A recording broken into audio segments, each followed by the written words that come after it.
Today I'd like to talk about the anatomy of fear, the structure and function of fear. I want to approach fear from a kind of psychological and biological standpoint, just to emphasize that I'm not a psychologist, I'm not a neurologist, so everything that I share today is just kind of my own musings and learning along the way, and probably some half-baked thoughts. So I apologise if I stray off the beaten track a bit here. Let's talk about fear firstly as an adaptive response. So fear is not necessarily a bad thing. In fact, if you think about human beings surviving in a wild environment, fear is really useful. Where if you were living in the wild where there are things with sharp teeth and sharp claws, things that want to make you into breakfast, it's good to have a kind of sharp, fast fear response that energizes our bodies and helps us escape from threats. And there are three things that we typically see in response to fear in biology. You've got fight, flight, or freeze. So you can think of the three F's. Fight is where you take the fear on dead on. So the animal comes to hunt you and your family, and you get your teeth, and you're into a fight. So you're cornered. So typically we do this when we feel cornered, when we feel trapped, and we get into this fight mode. And that can actually lead to rage. That can lead to these kind of uncontrolled outbursts. So that's the fight response.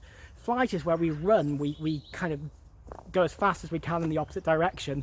And the third one, freeze, and we see, for example, rabbits, when they get caught in the light of a car, they freeze in the road. If run off the road, you'll be safer. But the rabbit's just there, frozen. And when you think about this kind of freeze response to fear, why would this be helpful? Well, I think it's because movement attracts attention. So the reason that certain animals respond in this way is it's like they freeze so they don't get spotted by predators. And as humans, we can do this as well when we get into confrontations or situations that panic us and alarm us. And we can actually freeze. It can be seen as this kind of inward passive behavior where we shut down, we can't talk, we can't think, we freeze emotionally, we freeze physically sometimes as well. So fight, flight, or freeze. Now I want to share a couple of illustrations to kind of help us grasp and learn more about fear. So one of them is my boy on his bike. He's learning to ride his pedal bike. He's brilliant, he loves it, he's super physical, super active, really enjoys going on his bike.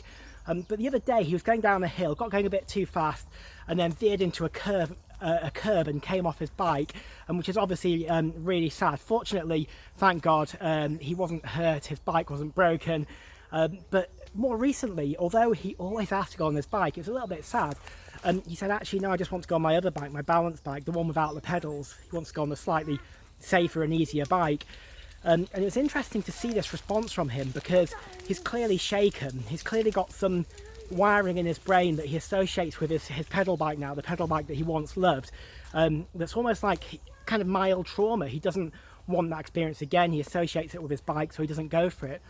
And it just made me think how we can be like this in life. We can get into relationships, we can be damaged by people by being too vulnerable, too open, too trusting, maybe giving too much of ourselves in the relationship, and then we get hurt. Someone doesn't value our heart, they don't value the commitment or the trust we placed in them, and we're hurt. And then that stops us from making ourselves vulnerable in future relationships. It causes us to become guarded and closed and never really to properly trust ourselves over to people. And that's quite a dangerous response when you think about it, this idea that you can end up kind of closing off and keeping yourself from the amazing things of knowing intimate and trusting vulnerable relationships. So that's the first thing. And I think, again, if you think about fear as an adaptive response, if you were to associate a particular part of the woods with this fearsome animal, a den of tigers or something like that, your brain is hardwired to remember the fear response. I think your brain must be somehow kind of rewiring itself to make strong associations with fear. That part of the woods hurt me, that part of the woods was harmful, I want to stay away from that. That relationship was damaging, that hurt me when I trusted myself in that way, that really alarmed me and that scared me. And our brains are kind of hardwired to remember these. It's not out of being unforgiving or wanting to hold grudges or holding it against people. Just the hurt and that self-protective mechanism kicks in, and the fear stops us from making I would say, good decision to reinvest and retrust. Now, obviously, you don't want to just trust yourself with anyone. We don't want to be naive with our hearts. We need to be discerning and recognize people's characters and be careful what we trust people with. But if you've been damaged and if you've been hurt in this way, it's not healthy for yourself, you'll lose out if you're not willing to kind of work and rebuild and allow people in again over time in a kind of cautious and trusting way. And if someone really cares about you and they love you and they want to be in a relationship with you, I think if you're honest about these things, you say, actually, no, I do have trust issues. I find it difficult to trust people, but I want to work on this. The right kind of person will want to stick with you and be patient with you and bear with you through that process. Another thing occurred to me about fear is we sometimes see fear in places that are not rational. They're not a threat to us. We almost make fear up. Like we'll see a tiger over there. You see the tiger over there in the woods, guys? And really it's just a shadow, some leaves rustling around or something. But again, if you think of fear as this adaptive response, that's helpful. It's healthy to have a kind of fine-tuned fear detector that sees fear where there isn't any, because it keeps us alive. If you get it wrong that way around, no problem. But if you get it wrong the other way around and your fear receptor's not sensitive enough, you could just stray into a tiger's den. So again, this kind of, when you get alarmed by hearing rustlings or you see strange shaped shadows and they alarm you, it's your brain doing its thing. It's actually kind of a good thing. But it's important that we don't let our kind of inner life and our perception of things that aren't there fool us. Again, I think sometimes when we feel paranoid of being hurt by people in relationships, if you apply this to a kind of relational dynamic, we can sometimes see things that aren't there. We can see blame that's not there, or accusations that aren't there. We can see mistrust that isn't there, or hurt that isn't there. Maybe it can translate to being over paranoid that someone might be cheating on you, for example, because you've been cheated on in the past.